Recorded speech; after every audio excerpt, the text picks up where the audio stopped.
오늘은 모세의 생애 세 번째 묵상, 모세와 파라오 그리고 우리라는 세 번째 묵상 주제로 우리가 나누도록 하겠습니다.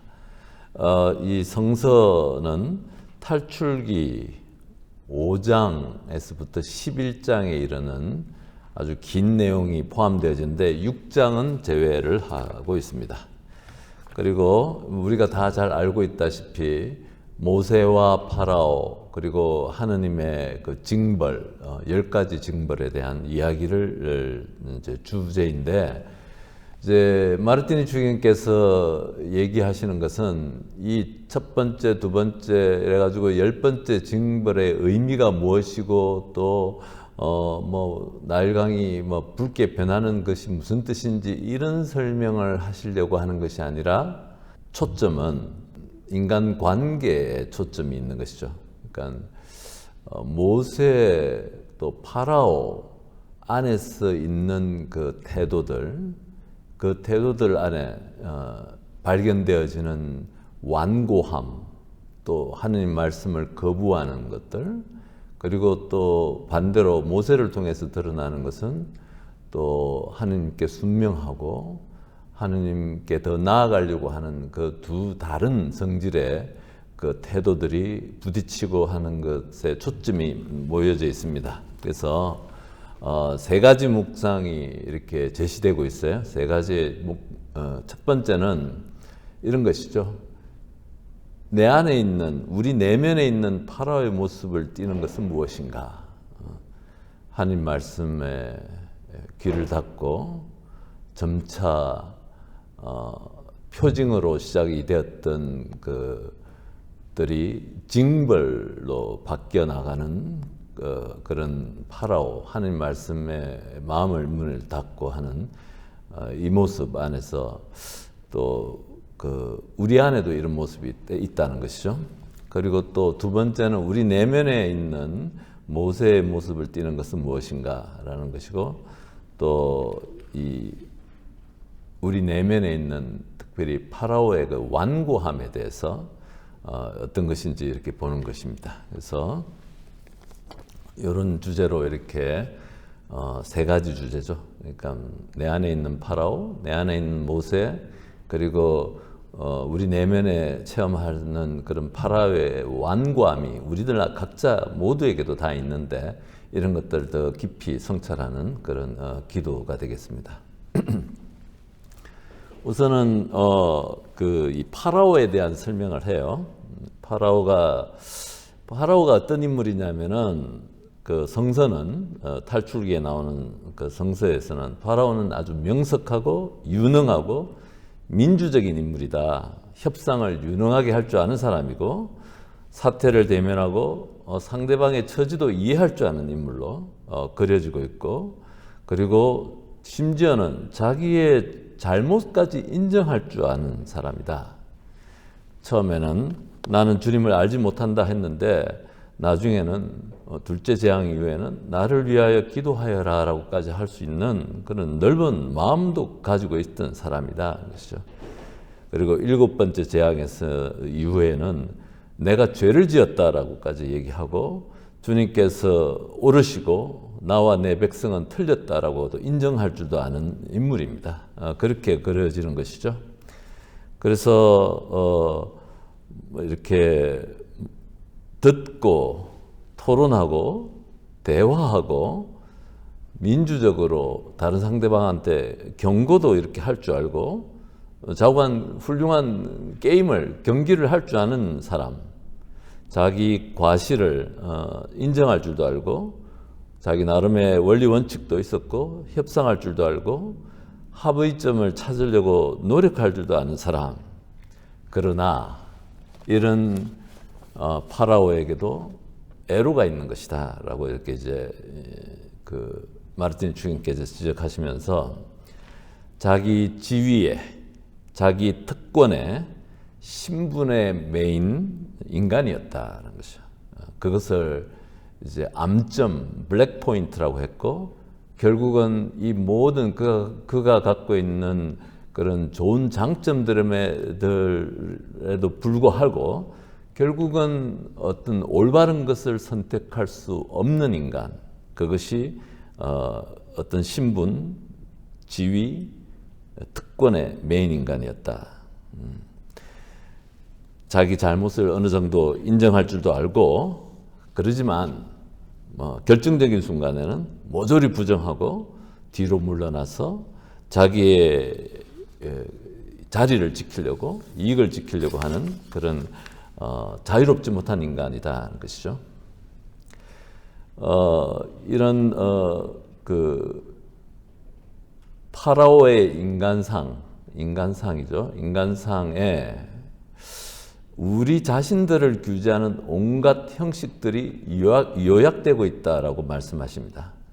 이런 조건들이 우리에게도 있고, 우리 주위를 늘 평상시에는 잘 안 드러나는데 우리가 의식도 못하고 또 드러나지도 않아서 본인도 의식 못할 뿐만 아니라 상대방도 의식하지 못하고 그러고 있지만 우리를 주위 맴돌고 있다가 결정적인 순간에 기회가 닥치면 언제라도 탁 튀어나와서 우리를 주무르고 우리 발목을 잡는다라고 하면서 블랙포인트, 암점처럼 우리를 제약하는 조건들이 있는 것이다. 그래서 이런 말, 좀 어려운 말로 표현하셨어요. 이 모든 것들이 우리 안에 개개인의 내면에 있는, 누구도 예외 없이 있는 내면에 있는 피제약 조건들이다라고 이렇게 표현을 하십니다. 그리고 이런 것들이 개인적인 것도 있지만 집단적인 것도 있다라고 얘기를 하세요. 어떤 집단의 이데올로기라든지 또 어떤 선입견 이런 것들로 해가지고 판단을 내리고 이왕 발설된 의견에 따라서만 말을 하게 만들고 문제를 그 있는 그대로 정면으로 대하기를 두려워하는 것들이다. 이런 것은 이렇게 표현하는 거죠. 이것은 확실하니까 이것에 대해서는 더 이상 왈가왈부하지 마라 라고 하는 마치 이런 것들 옛날 저희 아버님들한테 자주 들었던 태도 같아요. 그래서 이런 것들 체면이 될 수도 있고 또 관습이 될 수 있고 이런 것들이 우리를 자유롭지 못하게 하고 하느님의 것을 선택하지 못하게 하고 하느님이 열어주시는 그런 기회들을 응답하지 못하는 이 피제약 조건들이 우리 모두 각자에게 있고 그것은 심지어는 교회 안에도 있다라고 이렇게 얘기하시죠. 교회 안에 이런 관습들, 습관들이 이렇게 우리가 하느님을 선택하는 것을 방해할 수도 있다는 그런 말씀으로 들렸습니다. 이런 것들이 잘 눈에 보이지는 않는데 근데 기회가 생겨야만 나타나는 것이고 그렇다는 것이죠. 저는 이 부분을 갖다가 이렇게 읽고 묵상을 하면서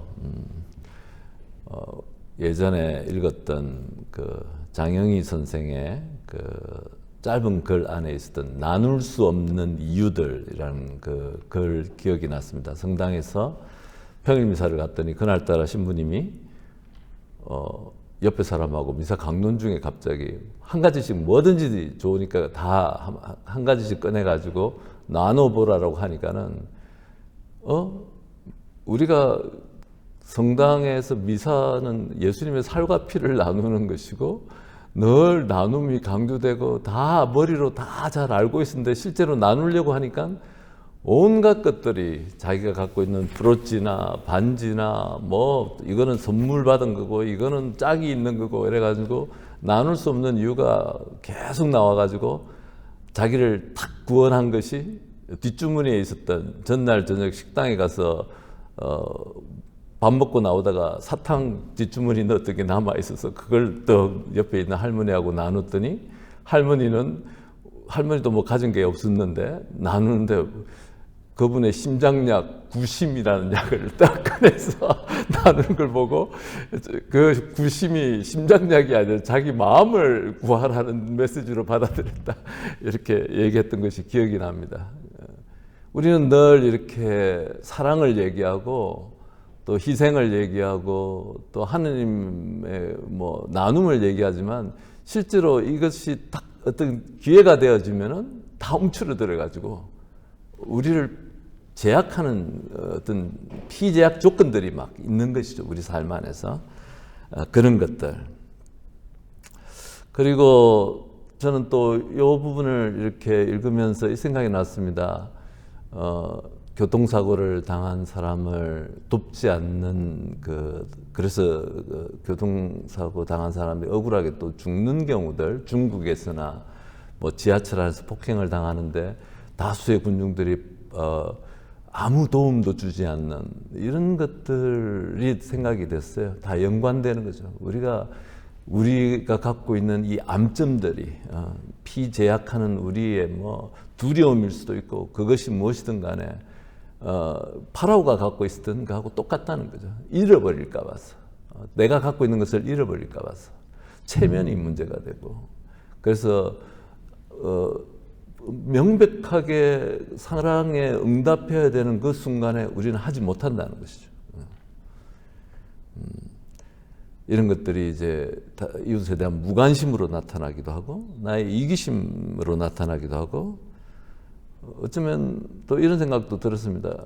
우리의 풍요로움이 내가 타성이 습관이 되어져서 이런 암점으로 사랑에 응답하지 못하는 것으로 우리 삶 안에 드러나게 되고 그래서 성당 안에서 또 우리 나눔 안에서 또 이런저런 자리에서 공식적으로는 거창하게 아주 멋있게 아름답게 얘기를 하지만은 실제로 삶 안에서 작은 결단도 작은 희생도 나눔도 실천 못하는 우리 인간상에 대한 얘기를 하시는 것이죠.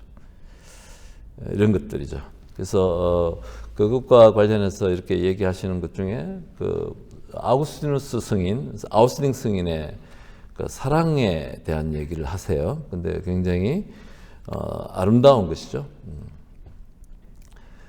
사랑을 표시해야만 하는 상황 앞에서 인간적 무력함을 묘사하는 극적인 표현으로서 무엇을 죄라고 할 것인지 성 아우스팅 성인이 얘기하시는데 죄란 있어야 할 사랑이 없는 때라고 얘기합니다.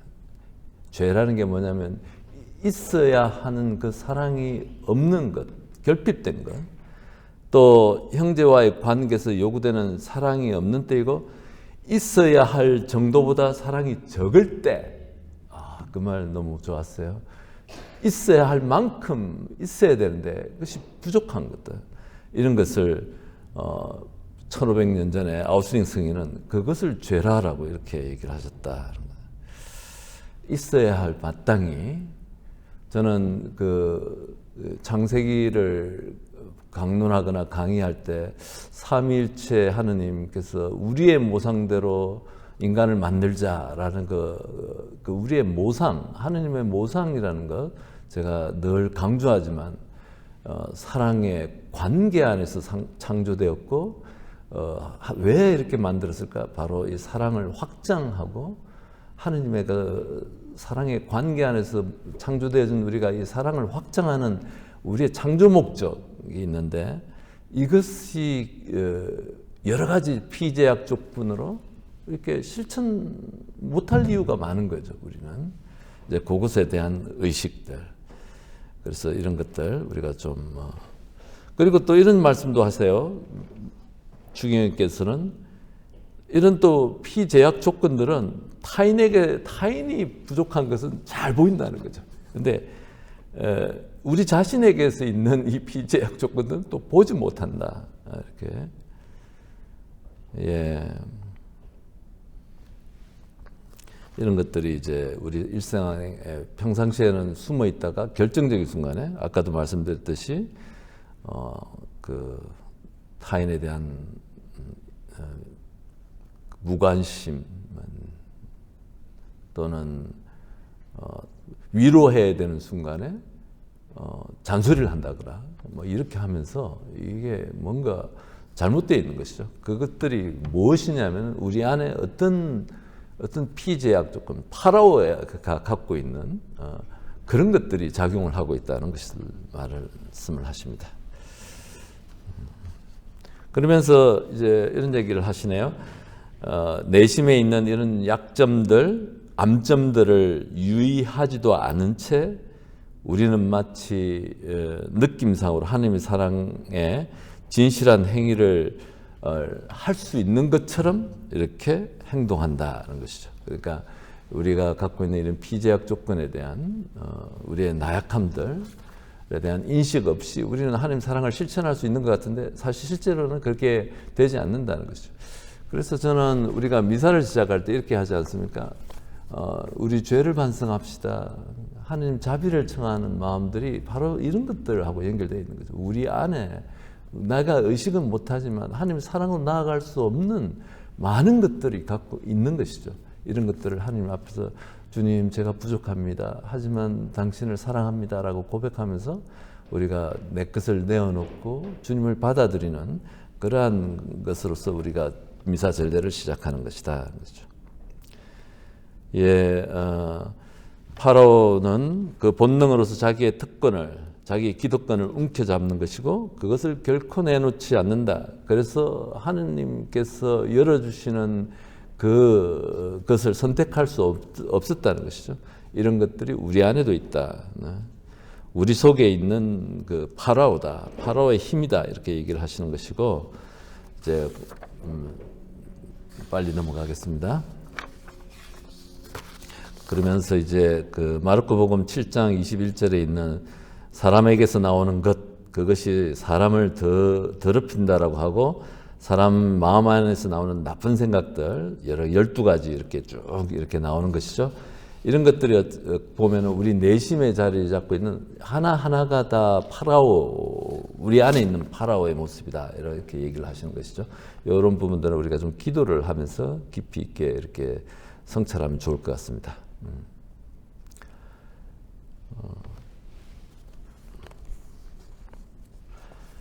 우리 내면의 도살인 파라오는 이 모든 악한 생각들이며 밖에서 흘러 들어온 것이 아니라 우리 내면에서 발생하여 이것이 집단으로 뭉치고 얽혀가지고 각가지 저항력과 세력으로 형태를 갖추어서 우리 삶의 곳곳에 영향을 미친다. 이렇게 얘기를 하십니다.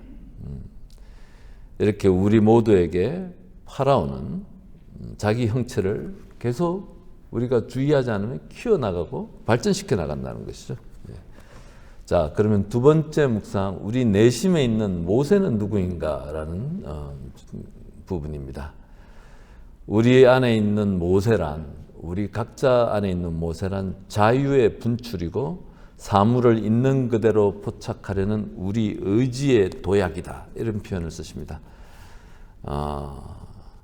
도대체 어째서 가시나무 떨기가 불붙었었는데 다 없어지지 않나? 라고 하면서 그 있는 그대로를 포착하려고 하고 다가가려고 하고 자유롭게 그것에 양떼를 내버려 두고 그것에 직접 있는 그대로 이렇게 다가가려고 하는 우리 의지의 도약이다라고 얘기하는 것이죠.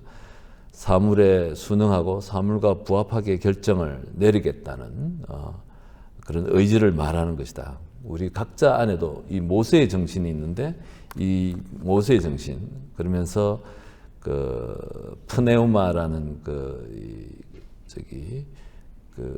인간의 영에 대한 그 원어를 갖고서 이렇게 얘기하는 것이죠. 그래서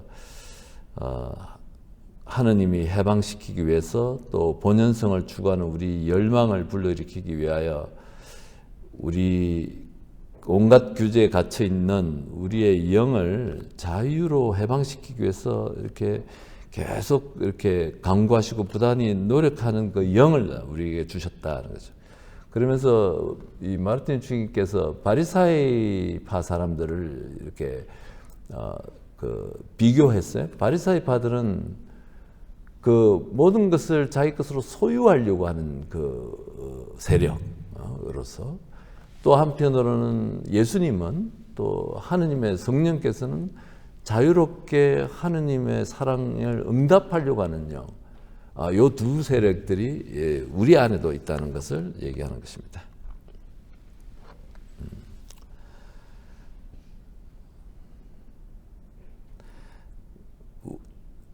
말들이 굉장히 좀 아마 첫 번째, 두 번째 묵상보다는 세 번째 그 묵상을 책을 읽으시면 조금 더 어려울 수 있겠다라고 생각이 되는데 내용은 굉장히 좋습니다. 그래서 꼭 읽어보시라고 제가 이렇게 권하여 드립니다.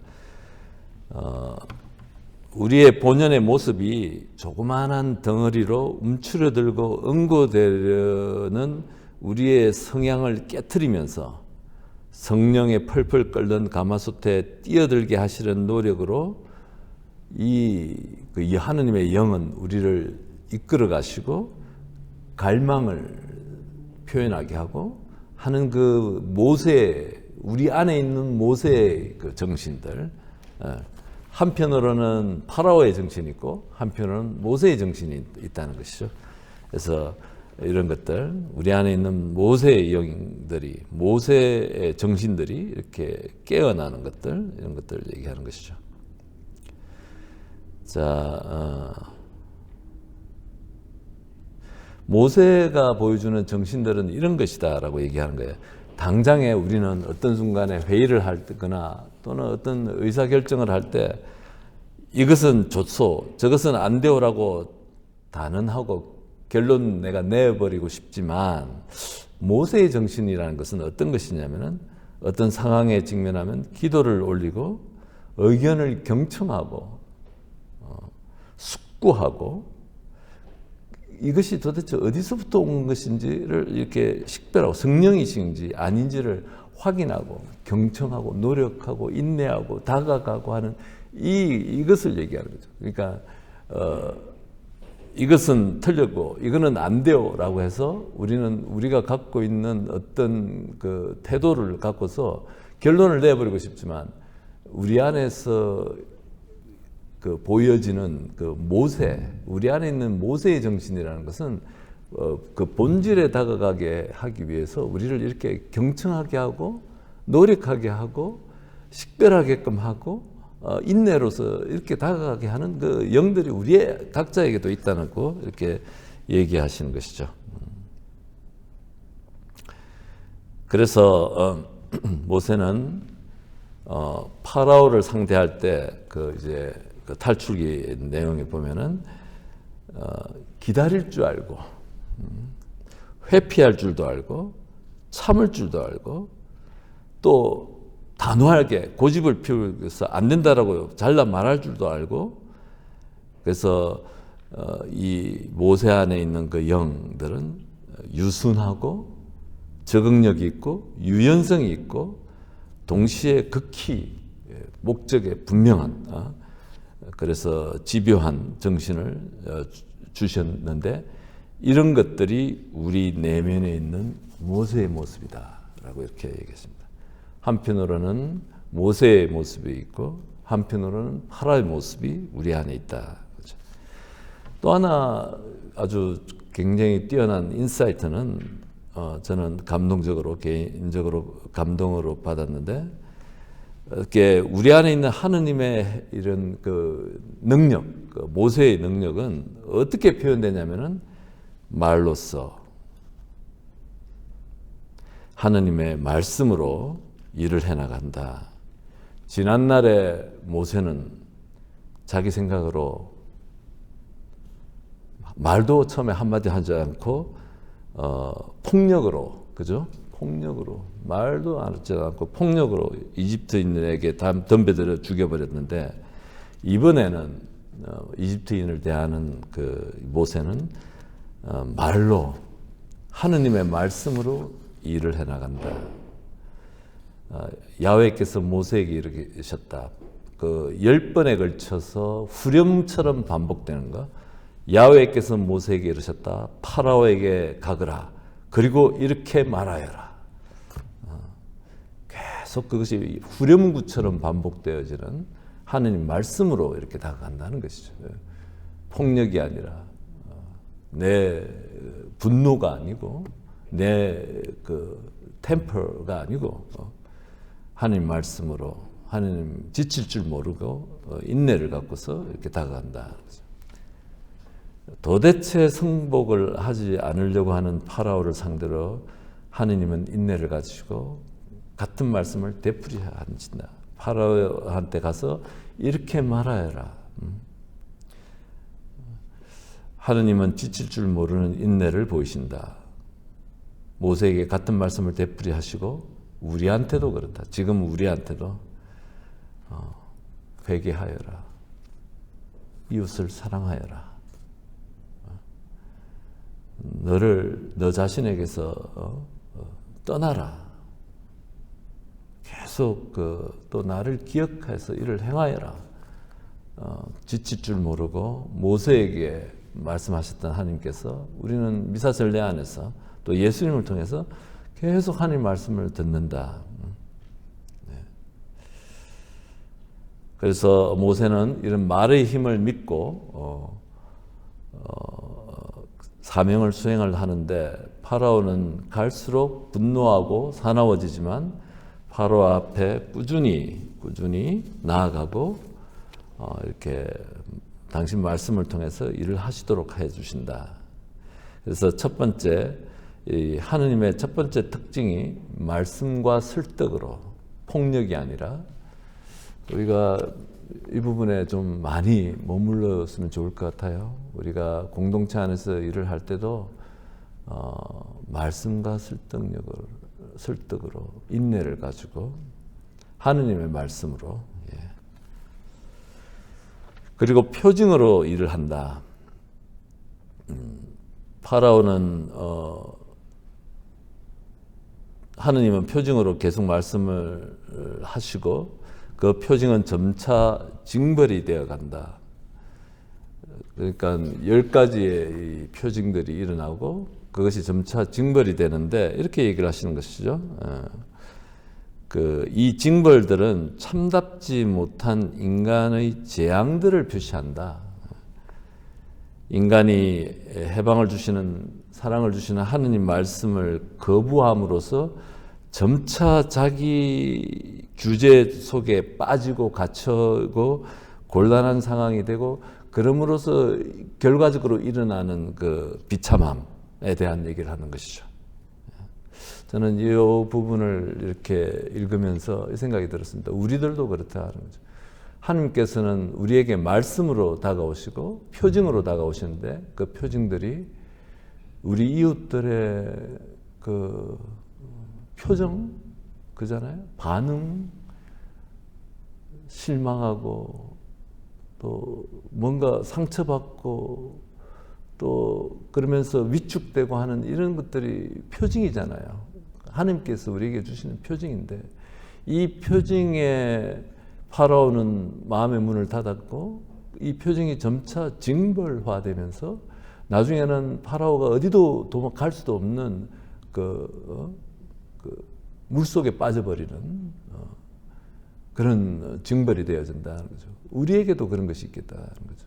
우리 안에도 하나님께서 우리가 관계 안에서, 우리 삶 안에서 끊임없이 여러 가지 방법으로 표징을 보여주시는데 우리는 그 표징에 무감하고 반응하지 않고 무디고 오히려 더 싸나워지고 왜 내 말 안 들어? 내지는 내 마음대로 안 되면서 이렇게 폭력화되고 이렇게 되어지면서 결국은 맞닥뜨리게 되는 그 비참한 파괴의 현장들, 우리가 경험할 수 있고 우리가 상상할 수 있는 것들입니다. 그래서 하느님께서는 그 말씀을 통해서 그리고 표징을 통해서 파라오에게 전했고 하느님의 그 뜻을 해방하시는 그 뜻을 전했고, 그것에 도구로 사용되어진 모세가 있은 반면에 그것에 닫혀진 파라오가 있었다는 것이죠. 모든 징벌을 요약한 주된 징벌은 사랑하지 못하는 무능력,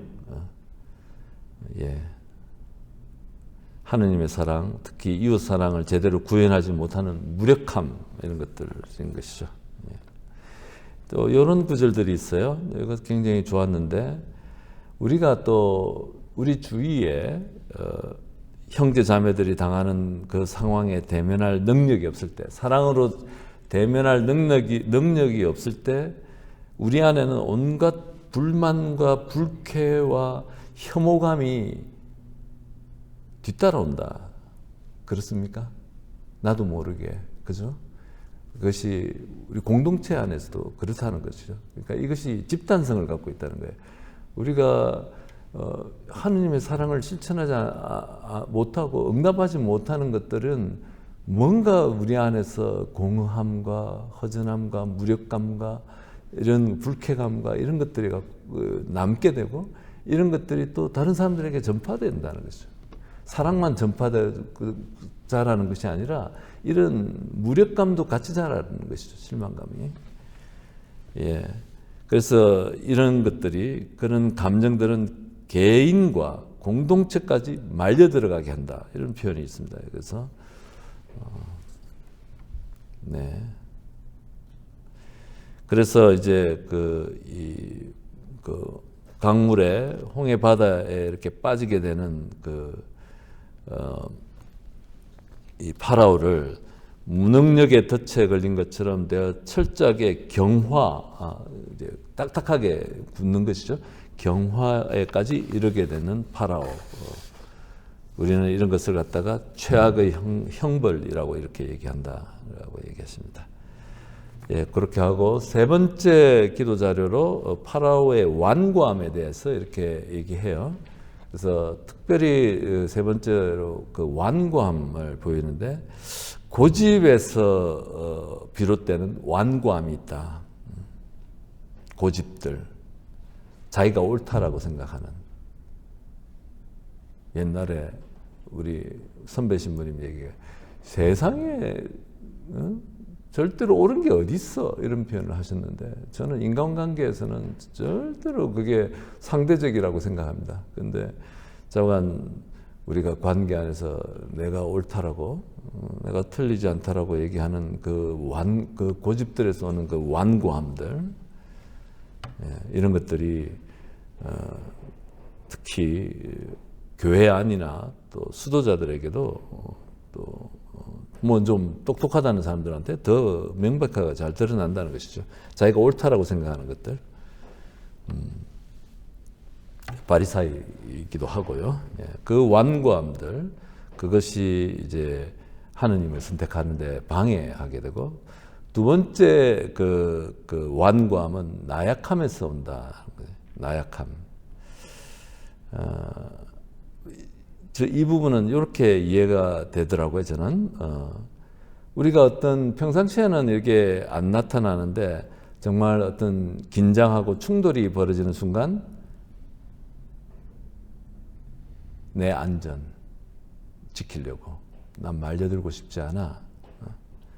무엇을 잃을까 봐서, 체면을 잃고, 명성을 잃고, 관계도 잃고, 그래가지고 두려워서 고집을 피우고 완고해지고 선택할 수 없다는 거죠. 그 두 가지. 그러니까는 고집에서 오는 완고함이 있고 나약함에서 비롯되는 완고함이 있다. 그래서 우리가 로마서 바오로 사도가 얘기하는, 우리가 옳다는 것을 원하고 바라면서도 하지 못한다.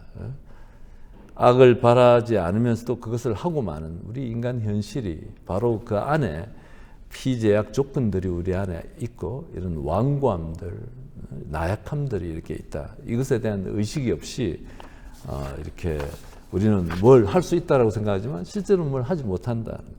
말은 거창하게 하지만 실제로 행동으로 이렇게 실천이 전혀 안 된다. 그 얘기를 하는 것입니다.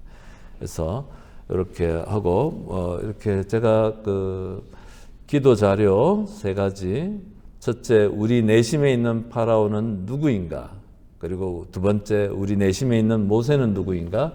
그리고 세 번째, 파라오의 완고함에 대해서 이렇게 그 기도 자료를 좀 적어봤습니다.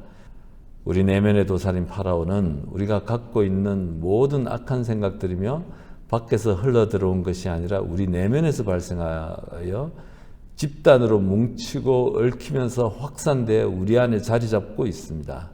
우리가 진실하게 누군가를 용서하고 또 받아들여야 할 때 우리에게서 드러나는 이 파라오의 모습들, 하지 못하는 것이죠. 여러 가지 이유들이 있는 거예요.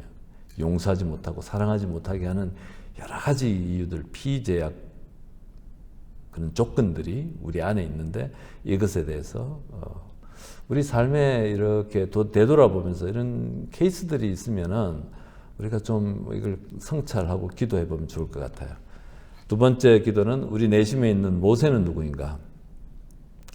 주님은 우리가 보다 진실하고 보다 진정되고 사랑에 보다 적극 응답하고 사랑이 요구하는 봉사에 적극 나서는 사람이 되기를 바라십니다. 우리가 그 말씀을 듣지 않을 적마다 우리 내심에서는 내면적 불균형과 불쾌함의 표지를 느끼게 됩니다. 뭔가 허전하고 공허하고 뭔가 좀 이렇게 충만하지 못한 것들이 있는 것이죠. 우리가 기도를 들을 수 없는 무력감의 상태들, 그리고 온전히 행복을 못 느낄 때마다 우리 안에 무엇인가가 자리 잡고 있다. 우리가 무력감, 그 다음에 행복하지 않는 상태, 또 뭔가 이런 우리가 이렇게 오랜 우울감, 이런 것들 도대체 무엇이 쌓여서 이런 결과가 일어났을까? 마르틴 추기경께서는 바로 우리를 초대하시는 그 하느님의 영에 우리가 응답하지 않고 계속 쌓아져 나갈 때 이렇게 불행하고 충만하지 않고 무력하고 우울하고 이렇게 된다라고 이렇게 말씀하십니다. 이런 것들을 한번 우리 자신들을 한번 돌아보면 좋을 것 같아요. 파라오의 완고함은 우리는 늘 자기 자신이 아니기를 용납할 수가 없고 변화되기 싫은 것이죠. 자기 자신으로 계속 머물러 있기를 원하는 경향이 있습니다. 실제로 인간 자체가 회개하고 새로워진다는 것은 어떤 분들은 또 다른 죽음이라고까지 얘기하는 것이죠. 그만큼 우리가 변화되는 것에 대해서 닫혀 있고 두려워하는 것이죠. 또한 우리는 여건이 어려워질 때 우리의 삶의 힘과 이해관계 충돌이 빚어질 때 우리 자신에게서 벗어난다는 것이 사실상 불가능하며 진정으로 사랑한다는 것이 얼마나 힘든가를 절감하곤 합니다. 이렇게 나약함 때문에 또 정말 뭔가 잃을까 봐서 나의 안전을 지키기 위해서 내가 그 충돌의 소용돌이 안에 들어가고 싶지 않은 그런 비겁함 때문에 우리는 응답하지 못하는 경우가 있다. 이런 것들 다 파라오의 완고함에 속하는 것이다. 이렇게 얘기하십니다. 그래서 이런 주제들로 또 한 주일 동안 시간을 보내시고 또 다음 주에 우리 나눔을 했으면 좋겠습니다. 영광성으로 마치겠습니다. 영광이 성부와 성자와 성령께 성부와 성자와 성령의 이름으로 아멘.